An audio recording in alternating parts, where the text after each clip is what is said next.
Doing? All right. Hi, everybody. Hey, Rabbi. I cannot tell you how touched I am to see you here and how much I need to see you. So all of that is very true for me. I hope that you and yours are well. I am currently, as you know, on the rabbinic mission to Poland and the Ukrainian border, where 18 rabbis who are part of UJA's incredible community have joined me. I am simply following the lead of incredible staff and colleagues here in Warsaw, and throughout UJA's network. We have been, it's just a different kind of trip. So what I want to do, in the spirit of what we do, is share some reflections, share a little bit of learning, speaking very plainly. I need this really badly. Today was really hard. And seeing your faces is already just a little bit of healing. I felt you traveling with me. I've been sharing on my own Facebook and Instagram and Twitter feeds as much as I can, and your comments and your feedback and your prayers have been a lot. And I want to make sure that in no way that I, God forbid, I would appropriate the actual pain that actual refugees are feeling. And those are the ones that we are able to welcome. That doesn't include any of those who have been displaced inside of Ukraine, what one of the speakers today called internal refugees, those who have lost their homes and can't make it across the border where we were today. So let me do as best I can to structure some of my thinking, and I'll plan to speak for a couple of minutes, and then I'm glad as best I can to hear you and to talk together. I don't want you to assume in any way that I'm the subject matter expert. I'm not a geopolitician. That's not the kind of thinking that I'm equipped to do. I do have feelings and thoughts, but that's not my strength. I'm a rabbi, and UJA gave 18 rabbis the gift of being witness to something. And many of us have been witness to many hard things in life. And as Jews, being in Poland is always complicated, but it is different today, and I'll explain more about that soon. Let me start just by giving myself the gift of looking at all of us who are here. There are 70 of us present. A whole bunch of us are on the screen. I see my parents, hi Ima, hi Abba. I extended to them the invitation of being present with all of us. So even though all of you are precious to me, hi Ima, hi Abba. I want to say a bracha for learning, share a piece of Torah, and then ramble for a little bit, okay? So, wherever you are, I don't have my guitar. I don't really have it in me to sing this moment, but I'm going to imagine all of us singing together. Baruch atah Adonai, Eloheinu melech haolam, asher kitshanu b'mitzvotav v'tzivanu la'asok b'divrei Torah. So I shared with you all that I'm in Warsaw. Let me situate you. If you'd like, you can see a small reflection. I did a video in front of the hotel. We're at the Marriott in Warsaw, and right next to the Marriott, actually right outside my window, is the central train station. Many of us have stood right in between those two when we've had tours in Poland or visited ourselves. But the train station right now is entirely populated by refugees seeking asylum, and they keep on coming and coming and coming. And so we had boxed lunches, and we wanted to bring over what we could. There's a tent city all around the train station with grassroots organizations and Polish citizens who have been taking the lead much more than the Polish government to take care of refugees. And I know that I'm in a nice room with a nice bed, and I just had a nice dinner, and boy, is that complicated tonight. So I'm also in Warsaw, pretty close to the ghetto, and I sat yesterday, although it feels like a million years ago already, with Rabbi Michael Shudrick, who is the chief rabbi of Poland, actually a graduate of JTS, where I went, and a graduate of YU. He welcomed me 25 years ago when I visited here with my Jewish a cappella group. I reminded him of that just tonight when we spent some time together. He's doing amazing work, including leading the JCC in Warsaw, where we as UJA have enormous relationships, powerful, profound, and beautiful relationships. And I sat there and I took out a book. Hannah, if you're still here, I'm getting notes that there are people in the waiting room. If you can make sure to let them in, thanks. And I brought with me something precious in my family. My father-in-law, Rabbi Shlomo Karlibach, always traveled with a sefer, with a book. From what I've learned from my wife, he traveled with a book and with Entenmann's donuts more than the clothing he should have been carrying. So I brought his copy of a very, very precious book. This is called the Eish Kodesh. It was written by Rabbi Kalanimus Shapiro, who's the Rebbe of the Warsaw Ghetto. So I brought Shlomo's copy of Eish Kodesh with me because I knew I wanted to learn a little bit myself, and I really haven't had time. So I reviewed a little bit what I'm going to teach now. It came from Warsaw. This was a Torah that somehow emerged into the world in the worst of circumstances, except that the circumstances continue to get worse, right? So let me be clear about what I know and what I don't know from hardship. So this is a teaching for Purim because Purim comes this week, and I got to tell you, I've never been less in the mood for the joy of Purim, and that's why I need this Torah more. I'll just read it and then translate it a little bit freestyle. So Rabbi Shapiro starts by saying, and by the way, for those who don't know the story, Kalanimus Shapiro wrote all of this Torah down and buried it in a milk crate. And eventually that milk crate was discovered underneath the ghetto. And then it was created into the manuscript that became this book. And a dear teacher of mine, Rabbi Nechemia Poland, wrote a beautiful book about it. So it says that Purim is like Yom HaKippurim, and you can hear the similarity in the language. Purim, Yom Kippurim, right? So there are a lot of comparisons. What is similar? So this is what he says. Efshar miremez gam lazeh, right? There's a hint of this. Shekmo Yom HaKippurim atanit v'tshuva b'yom zeh, right? That fasting and doing tshuva, repenting on Yom Kippur, lo imrotzeh otam hadam lasotam oseh. It's not you do it if you feel like it. That's not what repentance feels like, and that's not what fasting feels like. In fact, who would ever actually be in the mood to fast? You don't do it because you feel like you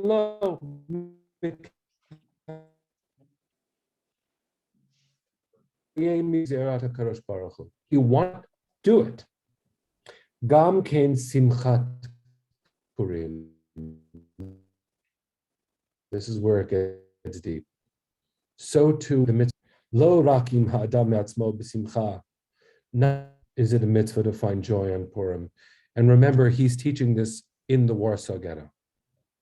Purim is Purim whether you're in the mood for it or not. And then he says, V'gam mimala lamata, as in above, also below. Kmo Yom HaKippurim atzumo shel Yom Mechaper. Just as it says, and this is in the Mishnah, Yom Kippur itself is an atonement, even if we don't do all the work we're supposed to do. He says, so too on Purim, even if we don't accomplish all the work of being joyful, so too Yom Kippur brings its own joy. I want to bless us that even in this moment of deep, deep trouble, we somehow, maybe I'm speaking to myself more than to you, we somehow still access the joy.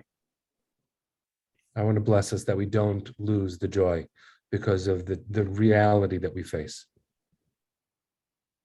There are 80 of us on this video, or at least 80 screens, some with multiple faces. We accomplish so much good in the world, and I have always known that. I've always been so proud, and always means 3.5 years so far, to be a representative of our work in the world, beneficiaries of our funding in the world. If you feel like your contributions and your work with UJA is worthwhile, just hear my voice. You have saved lives.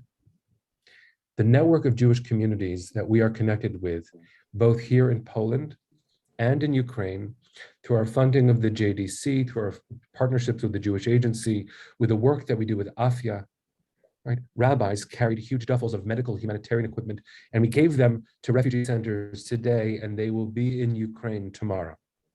We met with volunteer organizations like Natan. Natan is a small Israeli organization made entirely of volunteers from the medical field in Israel.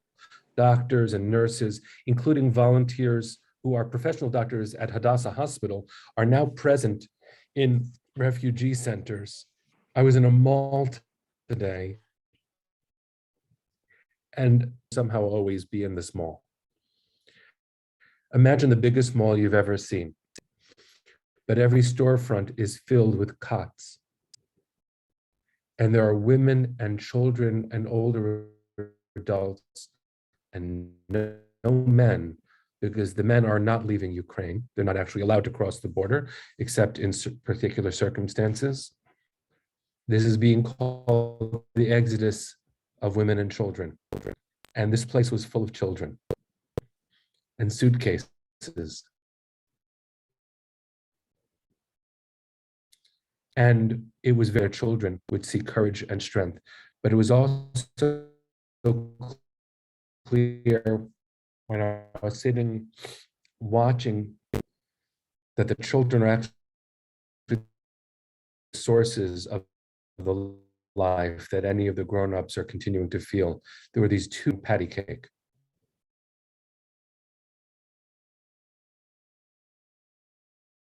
And the contrast between that and what we saw countless, I don't mean daily, I mean hourly. To Denmark, we met a German pastor while waiting in the bathroom at McDonald's. Everyone is literally going to the border and coming back on bathroom runs and trying to get coffee. The number of people at the border today, we literally went exactly to the border in a place called Medica, which is one of the open borders for people to walk in. And I have to tell you, among the most striking of images that, again, will never leave my imagination, was the Israeli flag flying above the Hatzalah tent right at the Ukrainian border. The first thing these refugees see is the Israeli flag. And we stood with these paramedics, one of whom thinks that he's related to me through Neshama. I think he's wrong. Neshama doesn't know who this guy is, but I got the hug of a family member. It was the funniest, holiest, most out of place and incorrect but beautiful things. And he said to the group, he said, they ask me, they're asking me for home. Are you also helping non-Jews? Because the history of Jews in Ukraine is incredible. A country where Babi Yar marks the massacre of Jews at the hands not just of Nazis, but also of Ukrainians. To see a Jewish president there. So this Israeli paramedic at the border in a field camp that is dedicated to saving lives. So they're asking him, do you save non-Jews too? He said, in Hebrew, he says, Selexia, selections, Shmonim Shana Lamadnu. 80 years ago, we learned about selections. We are here to save lives. People have been asking, and the rabbis have been talking about this a lot, is this a good use of our money? Is this a good use of our time to send rabbis? We're not doctors. We don't speak Ukrainian. So I'm telling you that you have to make good on the commitment that UJA made through us.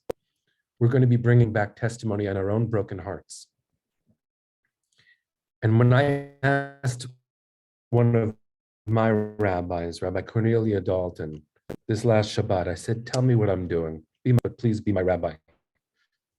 She said, there's a difference between being spectator and being witness. And on this trip, I brought that observation back to Rabbi Chaim Steinmetz, who's an Orthodox rabbi. He's a rabbi in Keilat Jeshurun in the city. Tremendous, tremendous teacher. And he gave me this short piece of Torah that I'll share with you now. He says, there's a verse in the Torah that says, Lo tamod al dam re'echa. Don't stand idly by the blood of your fellow. He said, there are a million important parts of that verse. Lo ta'amod al dam re'echa, the way you should understand it is, lo ta'amod, don't stand still when your neighbor is bleeding. It's the posture that we take that makes a difference between spectator and witness. Jews have always been witnesses. We are the people that endure, and we have seen way too much in our history. But you know what we see now? Something that our ancestors would never have imagined, especially, I know there are some of us who have direct ancestors who survived the Shoah and who did not survive the Shoah.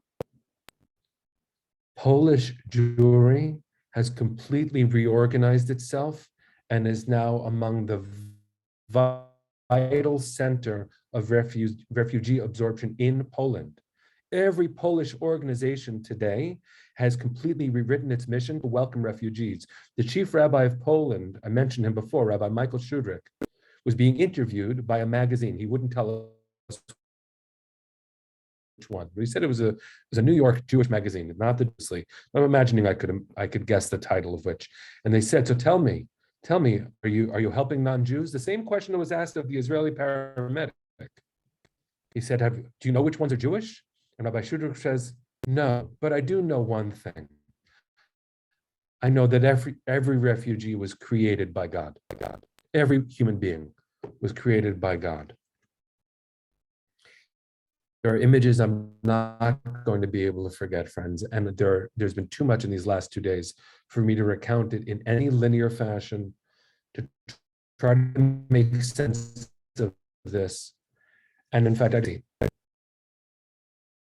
I'm more convinced than ever that war is blasphemy, that violence is blasphemy.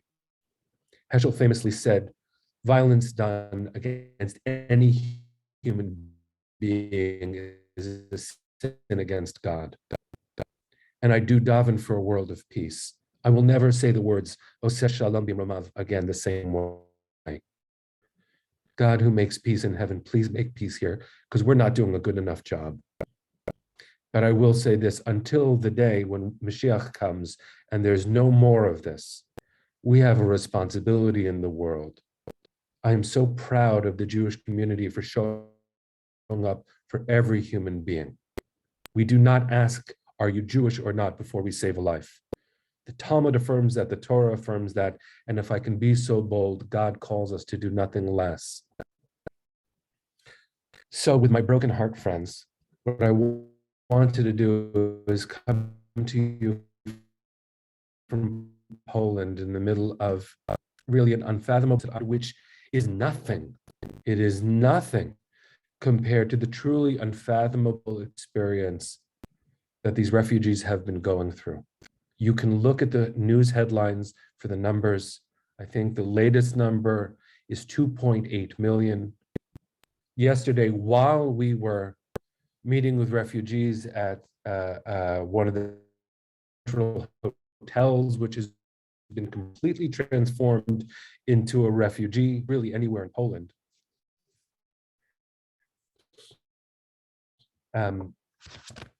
We were meeting with those refugees, and Mark Meaden contacted me to send me a picture of being on the tarmac at Ben Gurion, meeting a plane load of 135 Ukrainian refugees arriving in Israel. We are everywhere that this is happening, and we don't understand it because the people we've been able to meet are those who made it out. There are 1 billion Ukrainians, 2.8 million have left. It will redefine Poland, certainly. It will likely redefine Ukraine. And we have so much that we will not understand for the long run. We might not understand it then either. So I'd love to be present with you and to think together as best as we can. But what I'm going to ask you to do in the time that we have, not only because it's really late here and it's been a really, really long day, but also because I don't want to have a political conversation tonight. That's not what I'm here to do. And that's not who I am in the world, and it's not what it is right now. So let's talk a little bit. I'm glad to hear questions, to hear thoughts, but let's make sure that the questions are ones that fit a rabbi's expertise. And I'm really, really touched to see your faces. I really, really am. On the one hand, I'm looking forward to being home. On the other hand, it's clear that we have a purpose here. I know that I can't do what needs to be done, but leaving feels somehow wrong.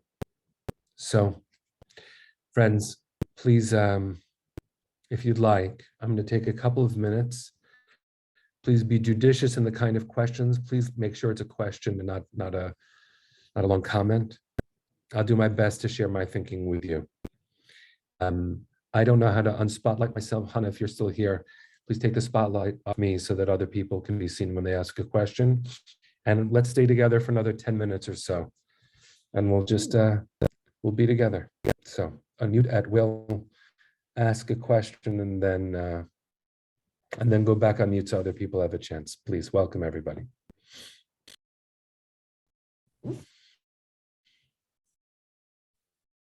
Rabbi, first of all, I'm sure everybody is so grateful for your being there and representing us, but is it your sense that the Jews that are leaving at this time to seek refuge, are many of them inclined to go back and maintain a Jewish presence in Ukraine, or are they more anxious seemingly to go elsewhere, Israel and wherever they have people or whatever?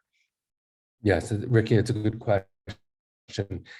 There is a good chance, this is the conjecture that experts have been making, but again, this is only 2.5 weeks in the making. So a lot of this is at best conjecture. And in fact, the Talmud says when the Beit HaMikdash was destroyed, prophecy was only given to fools, right? So the last thing I want to do is make a guess about the future, except to say that from speaking to some of the refugees and from those who are doing the real work of relief and support, there is not an anticipation that people going back. The broken families are one of the reasons that people will go back. I met with a young man who 2 months ago from Kiev came back to Kiev to save his father, a 95-year-old man who was sold and can't hear. He can't hear the sound, so he went back. The Jewish community is truly leaving. The first wave were those who had places to go. The following waves were the life, not just Jewish life in Poland is very clear, and the massive amounts of people making aliyah from Ukraine is also clear. What also is clear to me is that, and I'm going to be greeting a plane load, a bus that will take a larger to a tomorrow morning. A bunch of us are going to refugees who are leaving for Israel. There's going to be a massive amount of aliyah, at least on the scale that would redefine Ukrainian Jewry. And what's also clear, because we met the chief rabbi of Moscow tonight at dinner, there's also likely going to be an exodus of Jews from the former Soviet, from Russia in particular. There's going to be a defining moment in Jewish history, and we really don't know its impact yet. It's clear that things will not remain the same. I can't really read the text, friends. Lynn, I see that you asked, but can you come off mute so I can hear your question? Thank you very much, Michael, for being there and for communicating with us. My question is whether you think the welcome, the outpouring of support and caring that the Polish people have shown is any way related to whatever guilt they may feel this third generation or second generation post Shoah, whether it's related to any guilt they may feel for what they were unable, unwilling, or just couldn't do during the Shoah. Lynn, I think, let me speak as a Jew. I am tortured watching Polish society activate to welcome the refugees, because what would it have been 80 years ago if they grew a conscience then? So I can't answer except to cry at your question, which is not quite true. I can also think while I'm crying. So I I don't know that there's that kind of awareness in this generation of Polish citizenship. I think Poland, we've learned as Jews that you can't count on any one thing remaining the same through time, but it seems that at this moment, Polish society en masse, Jewish and not, is activated to save all the refugees because of the obvious inhumanity. 90% of Polish people surveyed were willing to open their homes to refugees, and countless Polish citizens have. I'm telling you that as you drive anywhere in Warsaw and everywhere else we've been, we stayed in Lublin last night, Yeshivat Chochmei Lublin, the place where Daf Yomi was created, right? Learning a page of Talmud a day, that is entirely turned into a refugee welcome center. And what we heard from one of the founders, one of the volunteer facilitators, refugee welcoming center, the support center that is now located in the yeshiva, is that the word on the street is in Lublin is that if you need help, go to the yeshiva, they'll help you there. But that it's not the only place. Caritas is very active. We passed by a Sikh international rescue organization that I think filmed the rabbis walking through the border refugee camp. I mean, this is the strangest thing I've ever witnessed. And it's not something I can laugh at because it's so horrific. But I think my answer to your question is no, it's not active guilt. It is history playing out in national consciousness. But I don't think any Polish person today is saying, we weren't there then, we have to be here now. I think there has been a change of heart. What is also true, though, and this I don't know from direct conversations, but it's being reported by a lot of the leaders of grassroots organizations we're meeting with, is that compassion fatigue is setting in throughout Polish society. Because if you followed the Polish economy before the war began, the Polish economy was in terrible shape, and people were not feeling hopeful and full of capacity. They've activated anyway. But this is a crisis that is only going to grow in its scope. And that tells me not only is this not about Polish people feeling guilt about not being, it's about Polish society at large absorbing more than, well, almost 2 million people into Poland itself. So I don't know if there's anything to compare this to. Every leader is saying we have not seen, Europe has not seen anything on this scale since World War II. And certain things have changed. And it's clear that if things can change in this way, they could change in that way. So I take nothing for granted. This is painful. Rabbi, do you think that there's any feeling in Poland that this might go beyond Ukraine and that the citizens of Poland themselves might feel threatened? Thanks, David. I don't know the answer to that question, except that with the bombings close to families that were already nervous enough that we were here, got more nervous. We were literally on the border or close to it when we were in Lublin, and then at the border today. I think the realm of geopolitics, and I want to say that it doesn't make any sense that it would go into Poland as a NATO country. War doesn't make any sense. So I literally can't think about it because I don't know anything. I thought I knew something before, and today I know less than I knew. Anybody else? Steve, I see you're off mute.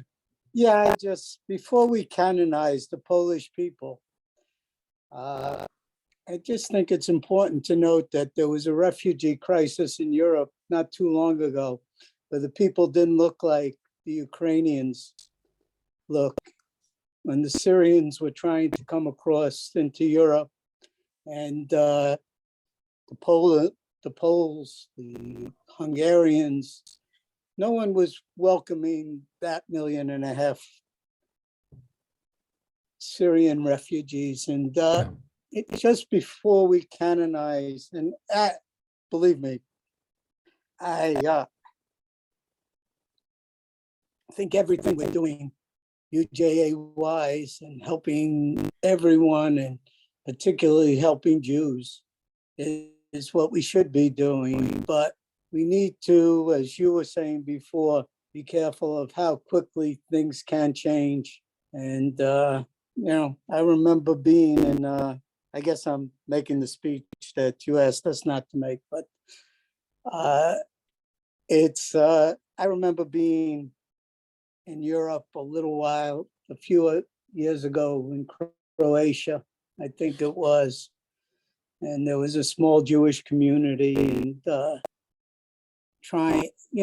arguing that it would be best for the Jewish community there to leave and go to Israel. And I sort of feel the same way here, that moving the Jews out of Europe is always a good idea. So let me, Steve, let me honor your heart and not think that I know better. It isn't how I feel, but I really don't think I know better. I think we're all kind of caught. When I was in the airport, we were delayed by 2 hours. We were literally scheduled to be on the ground for 44 hours, and our plane was delayed for 2 hours. Of a small mission.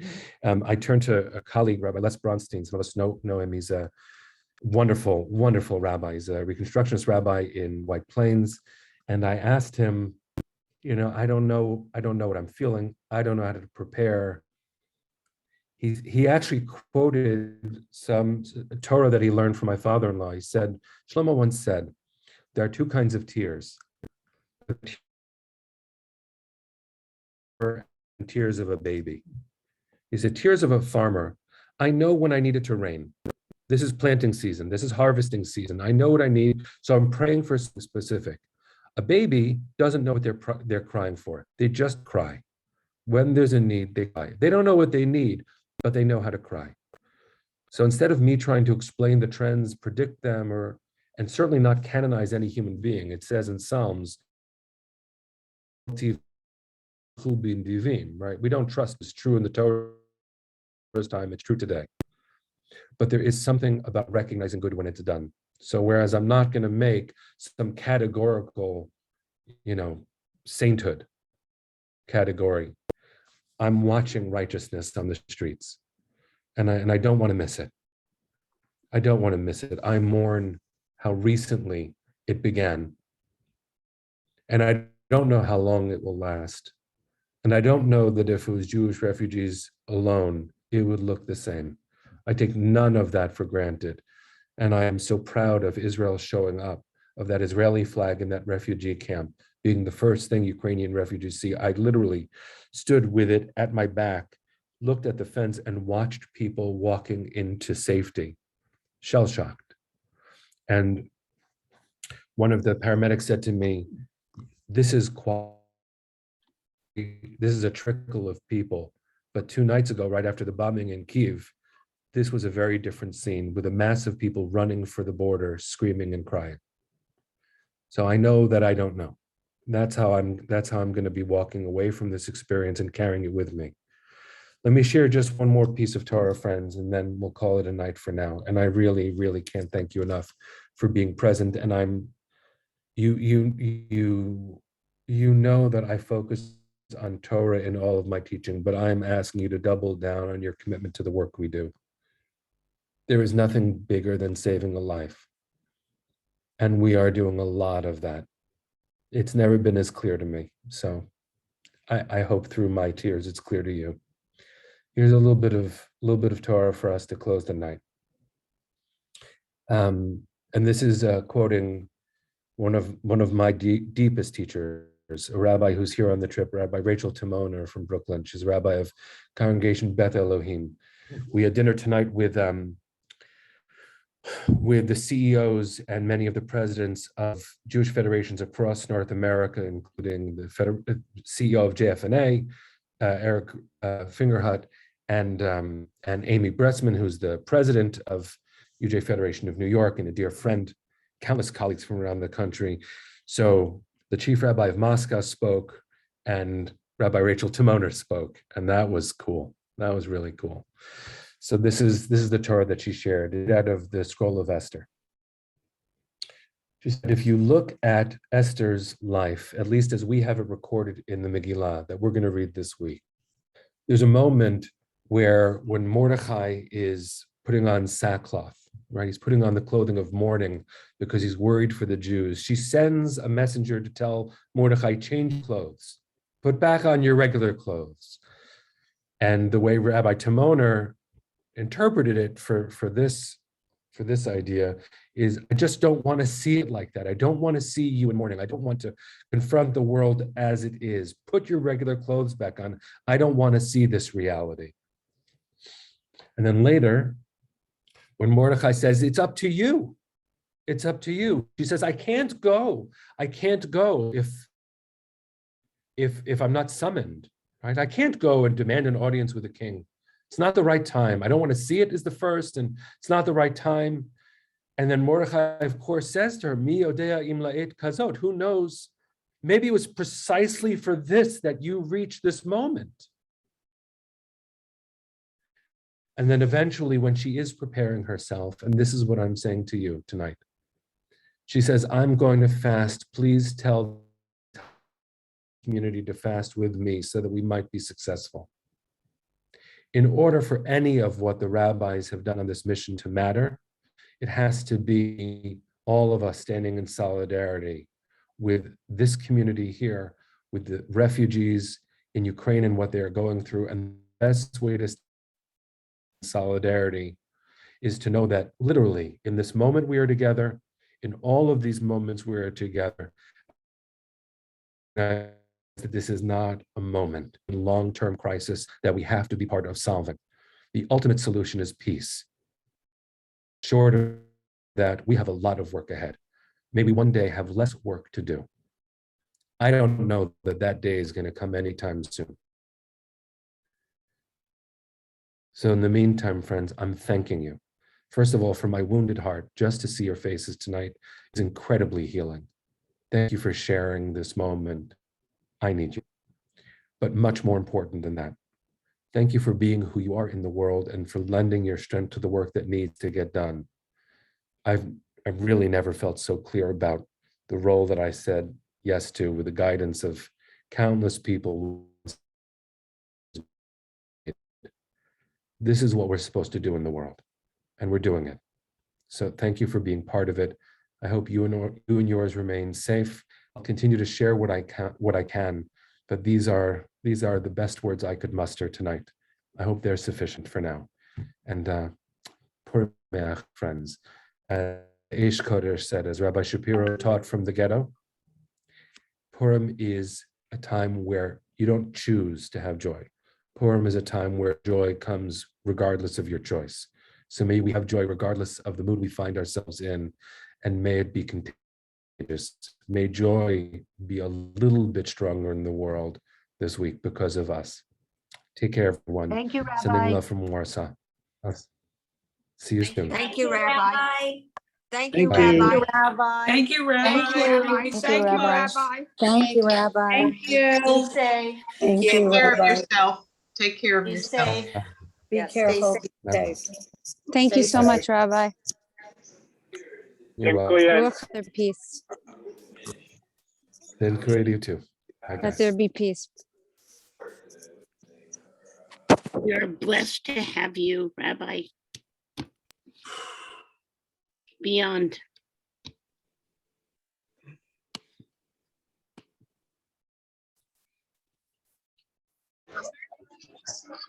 Absolutely.